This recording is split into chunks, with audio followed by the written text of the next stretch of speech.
நபி ஸல்லல்லாஹு அலைஹி வஸல்லம் அவர்களுடன் நாங்கள் பள்ளிவாசலில் அமர்ந்திருந்த சமயத்தில் ஒட்டகத்தின் மீது அமர்ந்தவராக ஒரு மனிதர் பள்ளிக்குள் நுழைந்தார். பள்ளியினுள்ளே ஒட்டகத்தை படுக்க வைத்து பின்னர் அதனை கட்டினார். பின்பு அங்கு அமர்ந்திருந்தவர்களிடம், உங்களில் முகமது அவர்கள் யார் என்று கேட்டார்.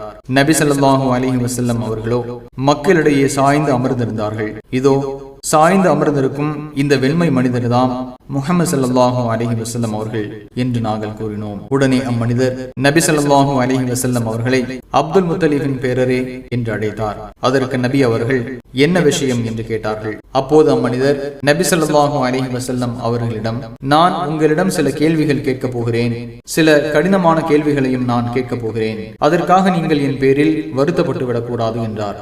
அதற்கு அவர்கள், நீர் விரும்பியதை கேளும் என்றார்கள். உடனே அம்மனிதர், உமதும் உமக்கு முன் இருந்தோரதும் இரட்சகன் மீது ஆணையாக கேட்கிறேன், அல்லாஹ் தான் உம்மை மனித இனம்